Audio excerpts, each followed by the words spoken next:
Hello everyone, let's start present indefinite today.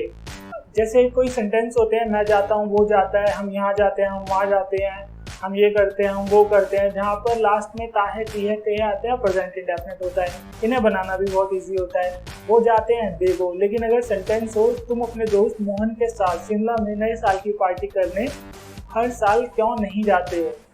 ऐसे लंबे sentence कैसे बनेंगे? बहुत आसानी से। Let's do book word.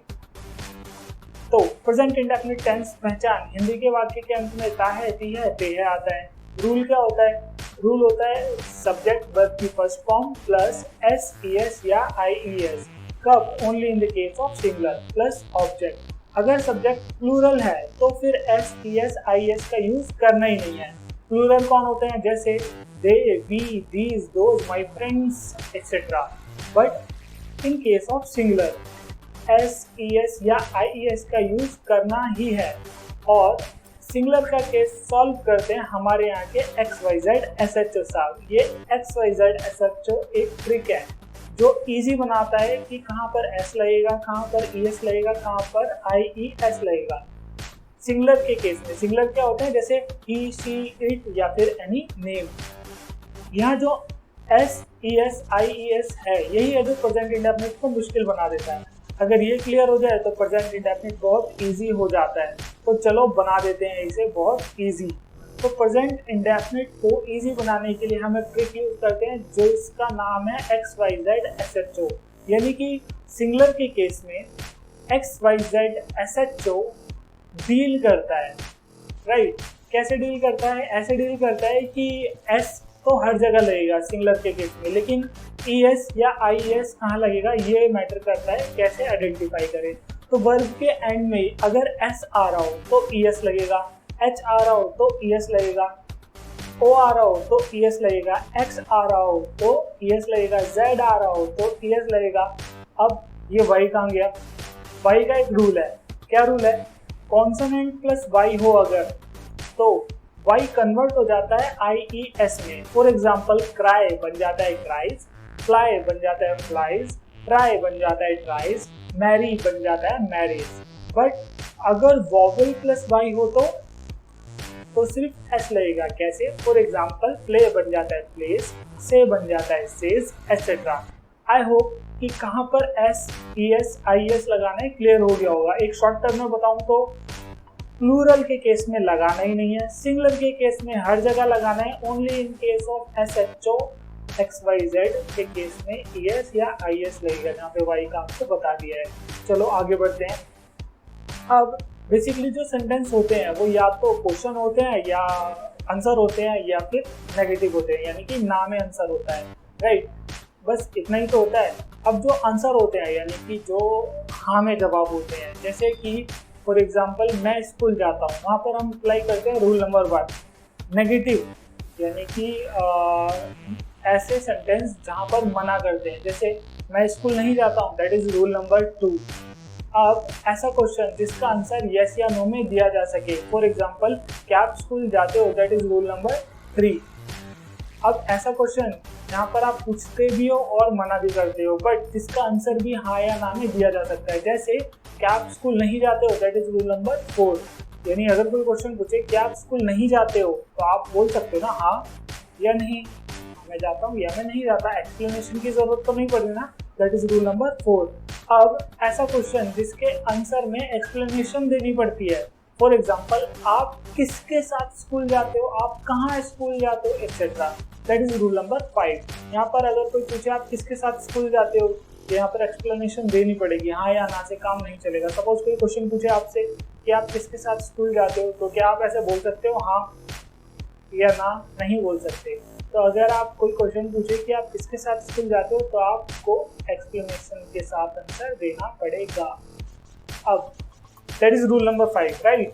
अभी रूल समझो, फिर रूल को अप्लाई भी करेंगे और लंबे से लंबा सेंटेंस और इजी से इजी सेंटेंस बनाकर दिखाएंगे कैसे।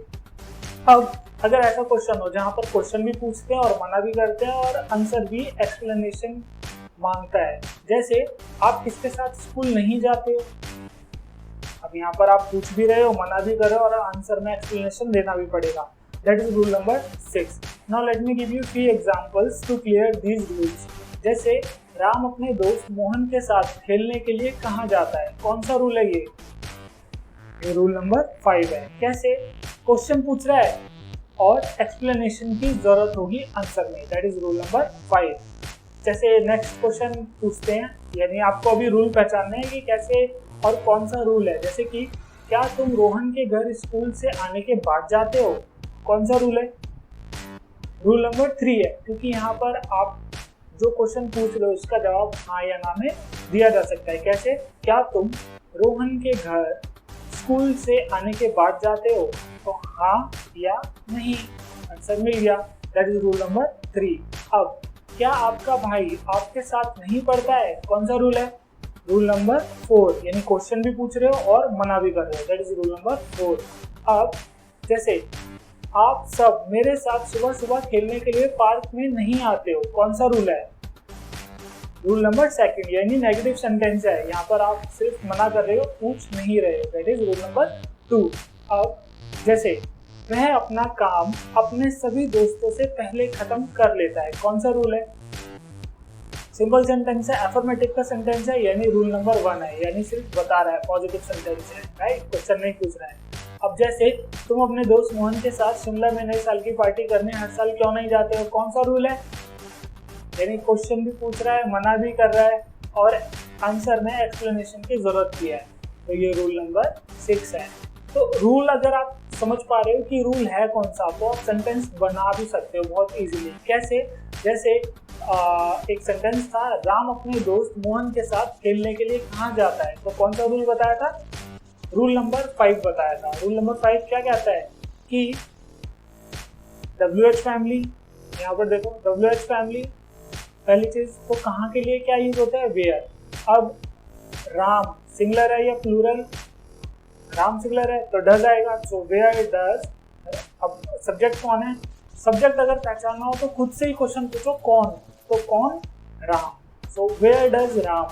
अब फाइनली करता क्या है? अगर फाइनल वर्ब देखनी है कि वर्ब की फॉर्म है कौन सी इसमें से, खेलना या साथ या क्या है फाइनल वर्ब, तो फाइनल में देखो है के साथ क्या लग रहा है? जाता, तो जाना क्या होता है? गो, तो where does Ram go. Guys आपका रूल खत्म।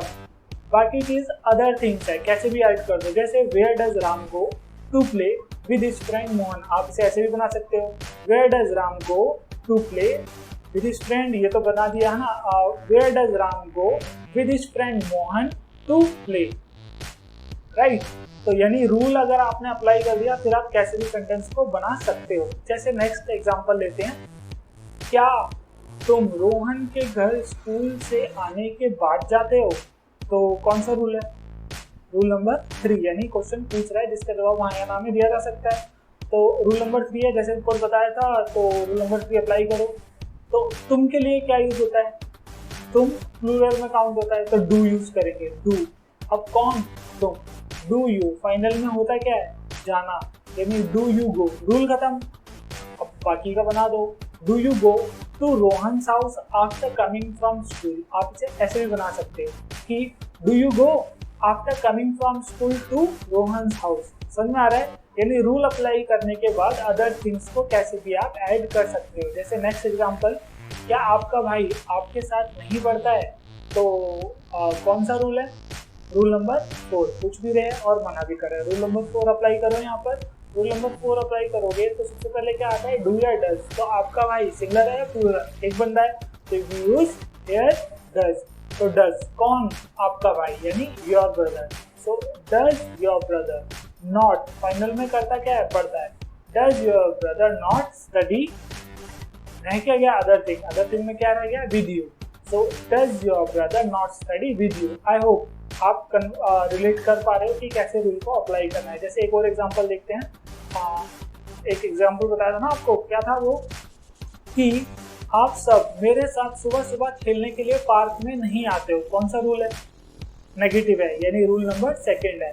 तो आप सब क्या होता है? All of you. अब सिंगुलर है, आप सब सिंगुलर तो नहीं है ना, प्लूरल है, तो क्या होगा? All of you do not, final में होता क्या है? आना, यानी come, all of you do not come. अब अदर थिंग्स को ऐड करना है, तो कैसे बनाओगे sentence? All of you do not come to park to play with me in the morning. आप इसे ऐसे भी बना सकते हो। All of you do not come, यानी रूल अप्लाई कर दिया, अदर थिंग्स ऐड करनी है।